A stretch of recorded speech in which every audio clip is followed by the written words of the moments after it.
How are you doing today, sir? I'm doing great. I just want to say I really enjoy your videos. You interviewed my friend David Lowery recently, Oh yeah. and the YouTube algorithm keeps showing on the main page of YouTube. Your videos now keep showing up for me, and I'm really enjoying them. So it's a pleasure to talk to you. Right. Hopefully by the end of this, you're not like, fuck this guy.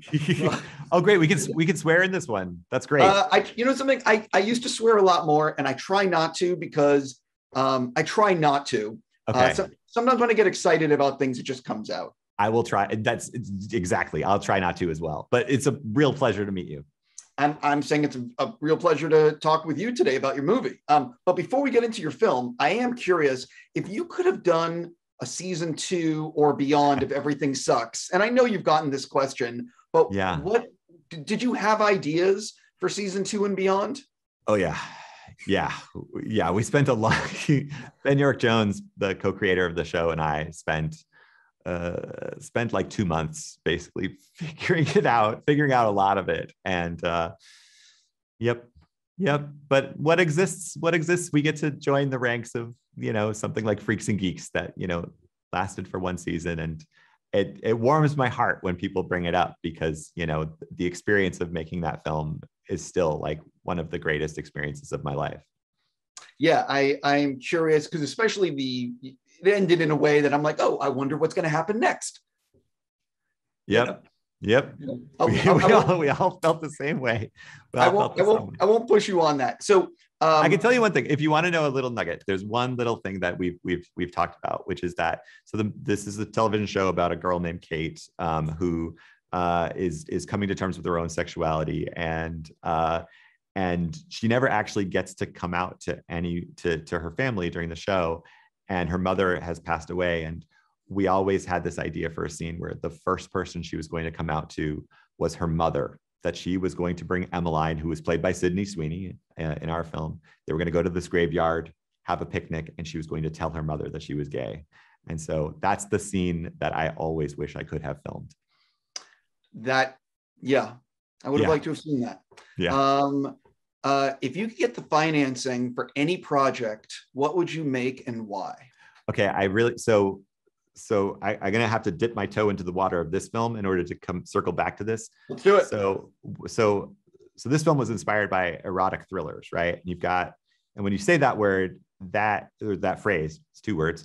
When you say that, it conjures different things. Like you might think of the sort of sweaty neo-noirs, like Body Heat or Wild Things, right?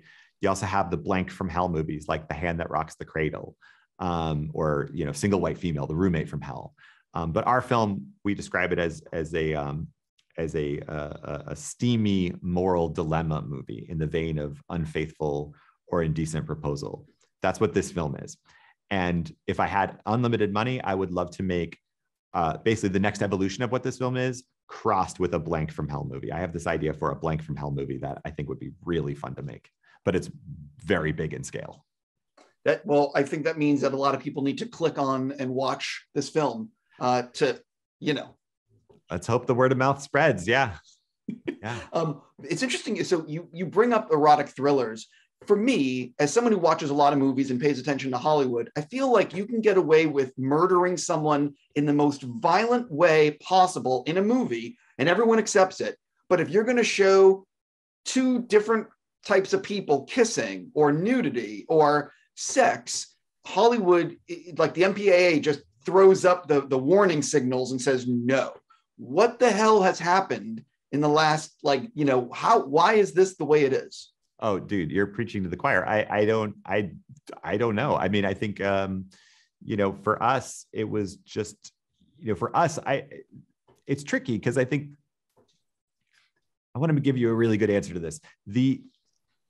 For this film, I felt like it was important, because this film it's about voyeurism, and it's about seeing something that you're not supposed to see. And like you just said, like cinema is traditionally very chaste. So the image of a naked body in this context is disrupting. But I think that these movies are oftentimes incredibly sexy because you have the chase, you have the all of the 90 minutes of foreplay leading up to it, where you see the character yearning and you see their desires, so that when the event happens, it's even more intense. And so I felt justified in doing that with this particular film. And I think, as for why it doesn't exist, I think not a lot of writers are approaching their screenplays thinking about using sex as story. And that's what I wanted to do here, where, you know, characters being moved forward, or there's like actual plot is happening as the sex is unfolding, and there's tension when there's sex unfolding. And normally when you do see it is quite chaste, but also you could more often than not remove it from the movie and the story would still exist, you know? Totally. Have you found that since making this movie, or since writing this movie, that you are much more cognizant about closing window shades and looking and just being more aware of things?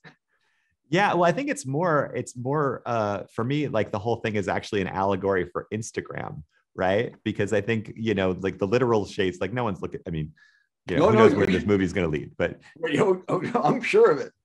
But I think, you know, for me, I think it's like this theme of like the grass is always greener, right? Which in the last 10 years has gotten worse, because we all have this app called Instagram, where at any moment we can peer into the windows of the lives of strangers. And, you know, even though what we're seeing has been filtered and is presenting a partial view into that reality, and it may not even be real, it still makes us feel dissatisfied by comparison, right? And so it's crazy. Like, we know this is bad for us, yet instead of our brains saying, don't look, we've become addicted. And so that sort of feeling and that sense is what I wanted to capture with this film.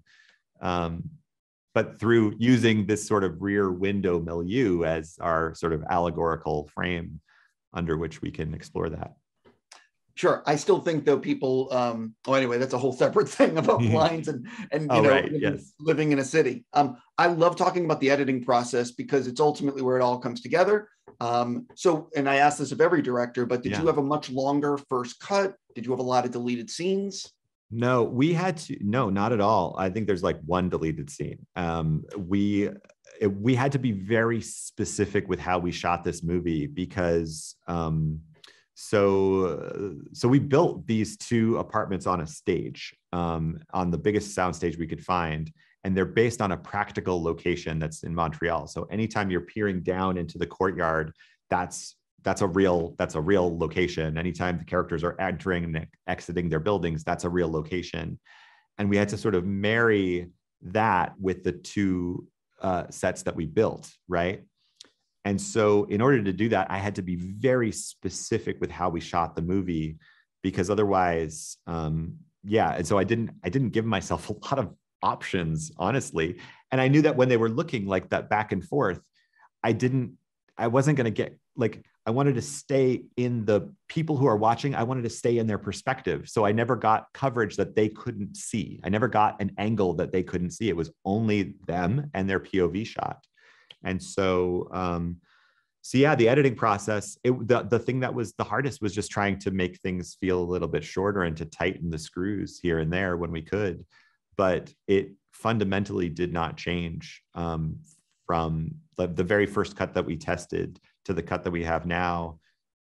I added a scene, I got some insert shots, but aside from that, it's just a slightly tighter version of that. One of the things that I really enjoy about a movie is when I don't see the third act coming, and your Movie has definitely some twists and turns I don't think the audience will expect. Were those things always in the beginning of the script? Can you sort of talk about, like, you know what I mean? Like, it's a pretty... I wrote this script backwards. So I knew what I wanted the ending to be, and that was where I sort of started from. In fact, the initial seed of the idea came from, I visited a friend who had just moved to downtown LA, and I was browsing around his loft and looked out his window and saw across the way this couple that were just wandering around their apartment completely naked. And my friend, he was like, oh, are they naked again? They do this. We just all sort of coexist here. He tried to pass me a pair of binoculars that he had bought from a pawn shop. This is true. And, you want to look, you shouldn't. And sort of that was kind of the light bulb moment of being able to figure out like, oh, sexy Rear Window, there's a movie here somewhere. And I stored it away. And then when I was unpacking what that could be, the ending was the first thing that came to me. And so literally every single thing that came before it was constructed, took a very long time to figure out how to carefully construct it in a way for that ending to really land.